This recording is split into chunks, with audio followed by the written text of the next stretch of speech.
আজকে আমি আপনাদের দেখাবো দেশি ট্যাংরা মাছ কিভাবে রান্না করি আমি সেটা। আলু দিয়ে ট্যাংরা মাছের ঝোল। তো প্রথমে আমি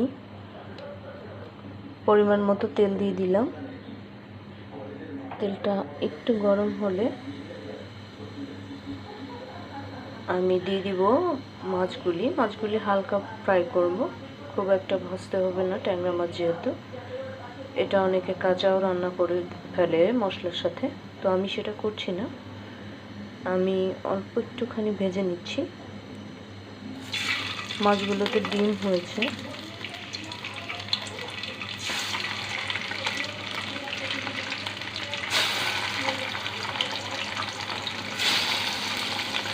আগে থেকে মাছগুলো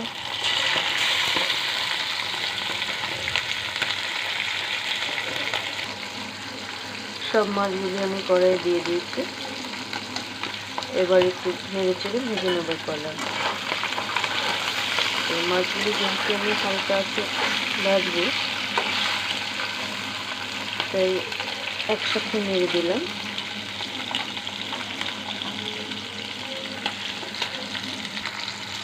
আমার অলরেডি মাছ থাকা হয়ে গিয়েছে, মাছটা আমি তুলে নিচ্ছি।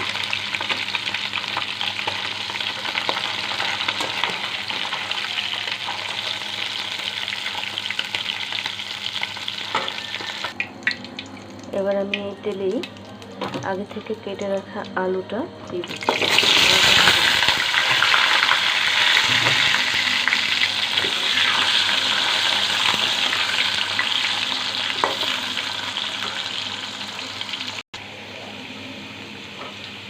আলু অলমোস্ট ভাজা হয়ে গিয়েছে, আর একটু ভেজে নিয়ে আমি আলুটা তুলে ফেলব।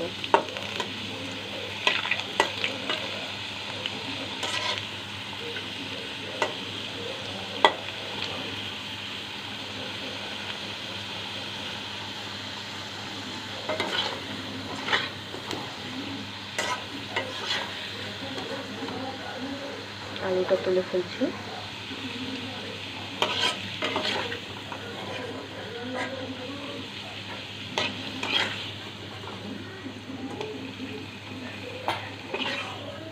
এবার আমি এই তেলের মধ্যেই পেঁয়াজ কুচি দিয়ে দেব। আগে থেকে পেঁয়াজ কুচি করা ছিল, সেটা দিয়ে দিলাম।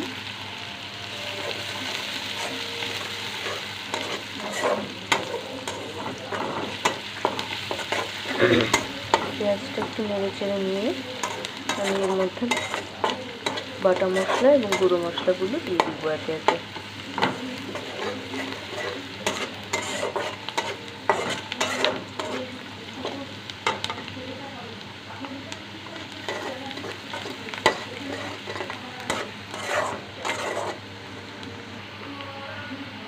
পেঁয়াজটা মোটামুটি ভাজা হয়ে গিয়েছে, ভাজা বলতে নরম হয়ে গিয়েছে।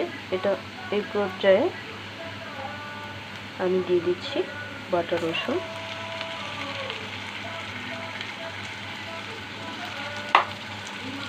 এবং সামান্য একটু আদা।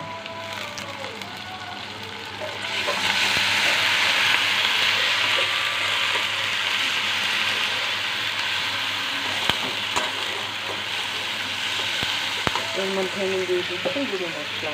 এখানে মরিচ গুঁড়ো, সামান্য জিরে গুঁড়ো, ধনিয়া গুঁড়ো এবং হলুদের গুঁড়ো রয়েছে, এগুলো আমি একসাথে দিয়ে দিচ্ছি।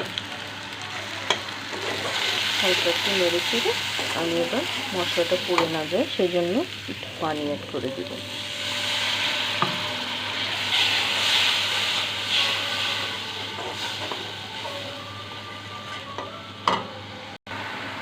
মশলাটা আমার মোটামুটি কষানো হয়ে গিয়েছে।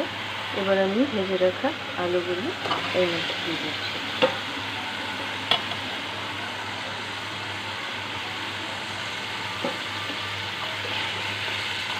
আলুগুলো একটু কষিয়ে নিচ্ছি।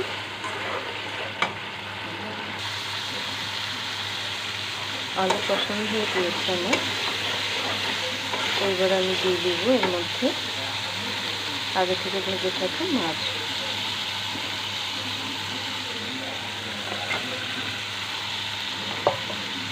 মাছগুলো দিয়ে আমি আস্তে আস্তে কিছুটা সময় নেড়ে চেড়ে পানি অ্যাড করে দেব। মাছ দিয়ে দিয়েছি, মাছটা আসলে বেশিক্ষণ নাড়াচাড়া করা যাবে না, যেহেতু নরম হয়ে গিয়েছে ভাজার পরে। তো আমি এখন এখানে পানি অ্যাড করে দিচ্ছি।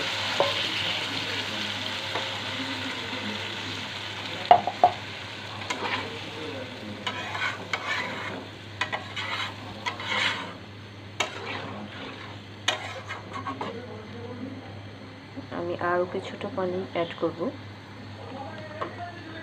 আমি আরও কিছুটা পানি অ্যাড করে দিচ্ছি।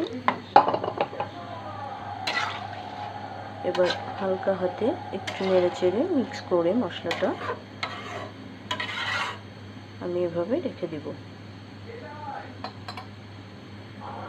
কিছুক্ষণ রান্না হওয়ার পরে আমি বাকি মশলাগুলো দিয়ে দিব।